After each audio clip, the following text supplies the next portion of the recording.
In a world where interviewers often push their own agendas, some Hollywood stars refuse to play along.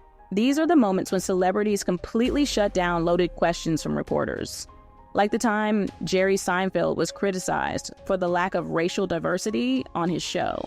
The guests are mostly white males. Oh, this really pisses me off, but go ahead. Really pisses me off. Initially attempting humor, Seinfeld grew more intense as he shut down the accusation. You take a look over here, Peter. What do you see? A lot of whiteys. What's going on here? People think it's the census or something? I mean, this has got to represent the actual pie chart of America. I have no interest in gender or race or anything like that, but everyone else is kind of with their little calculating, is this the exact right mix? You know, I think that's, to me, it's anti-comedy. Samuel L. Jackson took things to another level when confronted about the use of a controversial word in the Django Unchained.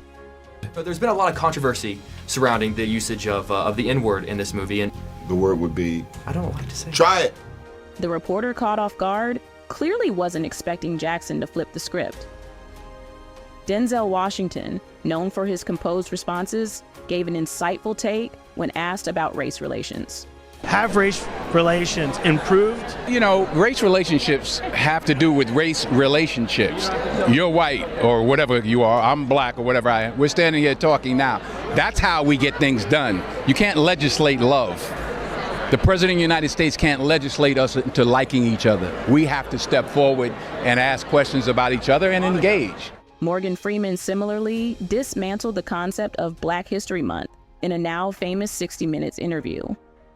Black History Month you find ridiculous. Why? You're going to relegate my history to a month? Oh, come on. What do you do with yours? Which month is White History Month? I'm Jewish. Okay. Which month is Jewish History Month? There isn't one. Oh. Why not? Yeah. Do you want one? No. I don't either. How are we going to get rid of racism until... Stop talking about it. I'm going to stop calling you a white man. Yeah. And I'm going to ask you to stop calling me a black man. Comedian Bill Burr took a different approach when asked if women can be funny. Can women be funny? Yeah, of course. But you guys just grow up and just sit down and write your own and come up with it. Start your own show, have your own award show. Quit waiting around for other people to do for you. That's the problem. If you guys had your own big club and I was standing outside of it, you'd never let me in. I'd start my own. You guys got to start your own. You got brains in there, right? Yes, absolutely. So write your own and quit your whining. We're all eating a giant sandwich out here. Nobody cares. Matthew McConaughey masterfully sidestepped a loaded political question. In 2021, you consider to run for governor. You would get elected in Texas being anti-gun? Statement right there is playing a game that I'm not interested in playing. To give you a direct statement, right? Lil Wayne, known for his unfiltered responses, didn't hold back when asked about race relations. Where are we in the United States of America in race relations? God knows I have been nothing but blessed. My whole path, these 33 years have been nothing but a blessing. I have never, never is a strong word, never dealt with racism. When questioned further, Wayne shut down the conversation completely. Don't come at me with that dumb man. My life matters. UFC's Sean Strickland didn't hesitate to call out a politically charged question. And people like you have weaseled your way into the world. You are an infection. And the best thing is the world's not buying it. The world's not saying that. The world's saying, no, there are two genders. I don't want my kids being taught about, who they could school. Like, dude, this guy's enemy. You want to look at the enemy to our world? It's that right there, asking these stupid questions. UFC CEO Dana White made it clear he wasn't interested in agenda-driven narratives either.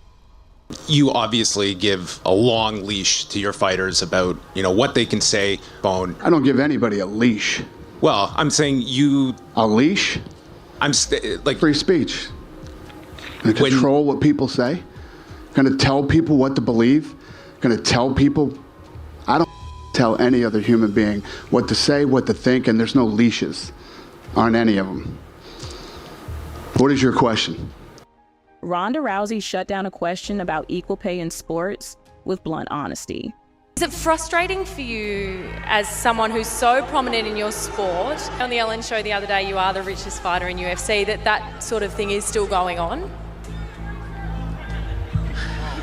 I think that how much you get paid should have something to do with how much money you bring in. I'm the highest paid fighter, not because Dana and Lorenzo wanted to do something nice for the ladies.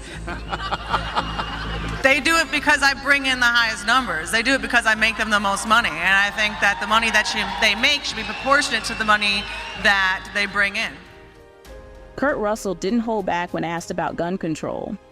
Need some headlines for saying that you felt gun control laws wouldn't. The last thing I like to watch is entertainers or actors get political. It's just something I can't stand watching. Something is that there's a big difference between fantasy land. Yeah. Mine happens to be that I think there's a very strong reason founding fathers had for the Second Amendment. Tim Allen took a lighter approach when discussing political correctness in comedy. Our main thing for comedians, it's words I really got from my parents. Yeah. They said this stuff. If you go watch the movie Blazing Saddles. Oh my God, forget it. You can't even watch that without looking around in your own room. You're gonna get arrested. And finally, Kanye West responded to a loaded question with his usual brand of raw honesty. Are you afraid of losing your audience? Yay. I told you I'm only afraid of God. I'm only afraid of my daddy, God. I've been canceled before there was cancel culture. Who told you that my career would be over? The same people that are telling you that you can't have a right to say who you will vote for? These celebrities didn't just shut down questions. They exposed hidden agendas, challenged the status quo, and left a lasting impact.